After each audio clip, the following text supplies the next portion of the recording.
ভাই টিম ইন্ডিয়ার মধ্যে কি হয়ে গেল? ভাই সেই টিম ইন্ডিয়া এশিয়া কাপের মধ্যে খুব সুন্দর খেলতে আসছিল। এই স্কোয়াডে কিন্তু এশিয়া কাপের মধ্যে ধামাল মাচাইছিল এবং প্রত্যেকটা ব্যাটারে কিন্তু আউটলেট করে দিয়েছিল প্রত্যেকটা টিমের পাকিস্তান হোক, শ্রীলঙ্কা হোক, বাংলাদেশ হোক বা আফগানিস্তান হোক। তো সে জায়গার মধ্যে সেম টিম ইন্ডিয়া টি-20 ওয়ার্ল্ড কাপের মধ্যে এত খারাপ পারফরমেন্স কী করে করতে পারলো? কোনো ব্যাটিং ব্যর্থতা বা কোনো টেকনিক্যালি প্রবলেম বা কোনো মাইন্ড গেম কোনো কিছু চলতেছে যেটা ভারত ওভারকাম করতে পারতেছে না। নো ডাউট একটা ম্যাচ দিয়ে সেটা কোনো টিমের পটেনশিয়াল যাচাই করা যায় না।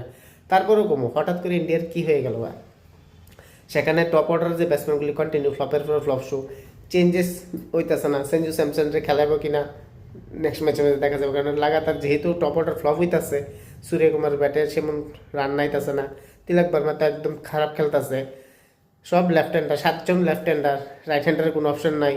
হার্দিক পান্ডিয়া তার পোটেনশিয়াল ওয়াইজ খেলতেছে না, তার সেমভাবে আউট হইতেছে অফ স্টাম্পের বাইরের বলে হিট করতে গিয়ে সেটা।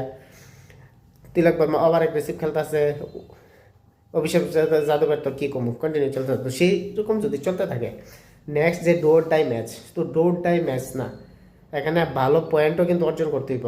টিম ইন্ডিয়া এই জায়গার থেকে কি সেরকম লেভেলে পারফরমেন্স দিতে পারবো?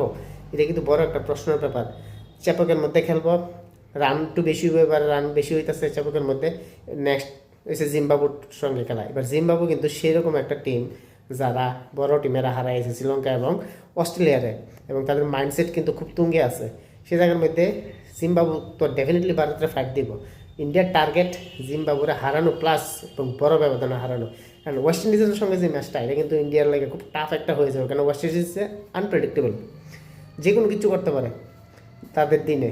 এবং ইডেন গার্ডেনে খেলা, যে ইডেন গার্ডেনের মধ্যে ওয়েস্ট ইন্ডিজ কিন্তু খুব দুর্দর্শ, তারা হারানো কিন্তু খুব টাফ।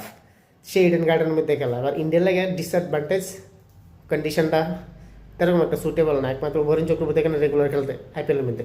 তো যাই হোক, দেখা যাক ভারতীয় ব্যাটসম্যানরা কি পারবো যে নেক্সট যে দুইটা ম্যাচ এটার মধ্যে হিউজ রান সেট করে সেটা অপোজিশনের প্রেশারে ফেলায় সেটা তাড়াতাড়ি আউট করে বড় একটা মার্জিনে জিততে পারবো।